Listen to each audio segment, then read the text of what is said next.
Caterpillar. By the Book Caterpillar Sisters. And inspired by the Amoeba Sisters. Whoop.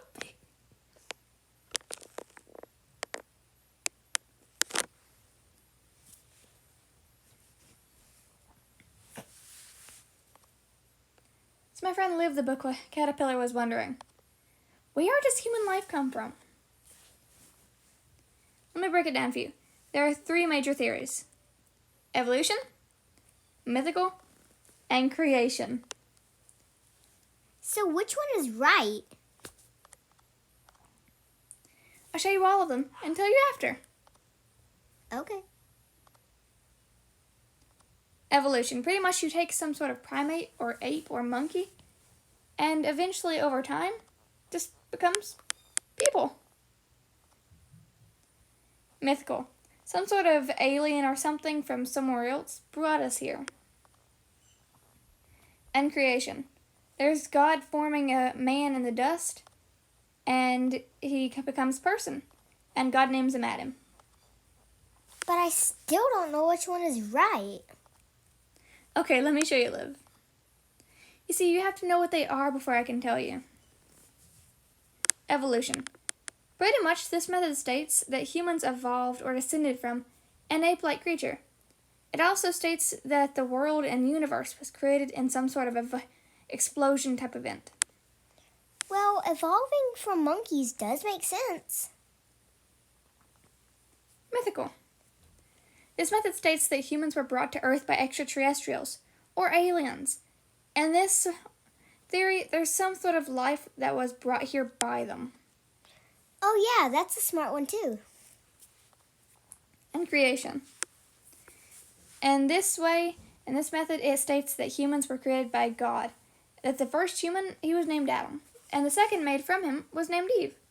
In this theory, they lived in a perfect place called the Garden of Eden. Wow, all three are super cool. I want to guess we came from evolution. Ready to narrow things down? Yeah, I have been. Okay. Pretty much, summing it up, evolution is just not it. What? I was sure it was. How is that wrong? Okay, let's backtrack for a second. Remember this photo?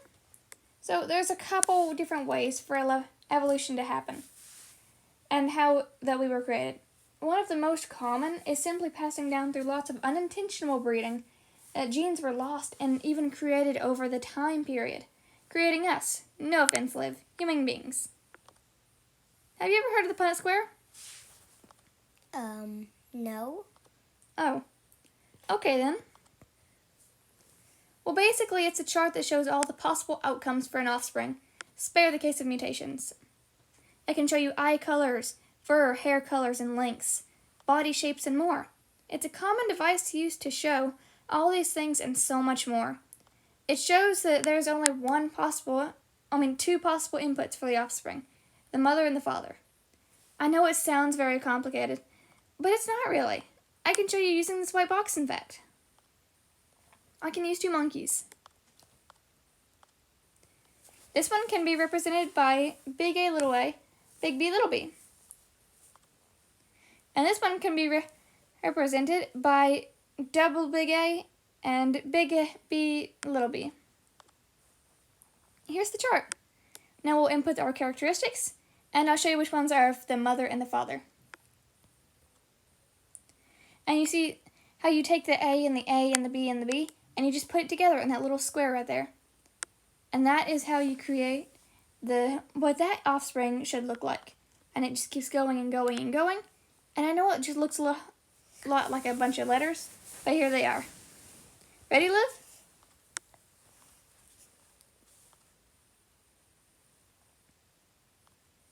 And now, behind my speech bubble, you will see Kabalosies.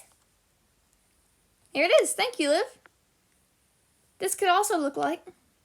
I'm doing this again because it's cool. And now, Kabalosies. Thank you, Liv. Ta-da. So And some of them, it is hard to tell the variation, but if you look there, that bottom right corner is a lighter color than the top left. See how that changes things? It shows you how each monkey would look. So is it possible for these two monkeys to have this one? What? No! Oh, thank you, Liv. You're right. What?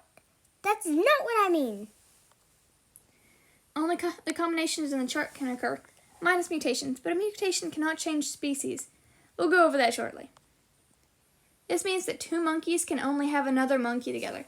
There's no input for humans in the same way that they cannot have a cat, because there's no input for a cat. Mutations can happen, but do monkeys have the ability to rationally think?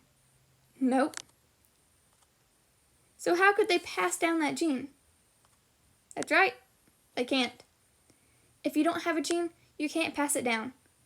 Not even a corrupted one, because it's not there to be corrupted from. Okay, I think I get it now. You do not get to make a popsicle stick out without popsicle sticks. That's right. See, we have a popsicle stick house. It's got the sticks and it's got the glue. But if you take away the sticks, it's just the goop, and it'll eventually fall. Ready to eliminate one more? Yes! You bet. Come on, come on, come on. I'm guessing creation. To sum it up, pretty much just mythical is incorrect. Yes, so now how is that wrong? But I still got that. You sure did. So let's backtrack for a second once more. Remember this photo? With the alien and it's dropping down? Pretty much just some sort of thing from somewhere else just brought us here. And that's, I think, the simplest way I know how to explain the theory. Do you remember this? Yeah. So, if this happened, then why would no one who descended from them have any remembrance or any recording of this? Huh. You may be onto something. And if they brought this life to Earth, where'd they come from? Where'd they get their life from? Martians, right? So where did they come from? It would keep on going and going and going on and on and on, and it just wouldn't stop. See how it couldn't work? So God created us after all. That's right. It's not just in this, but it's also in the fact and the truth.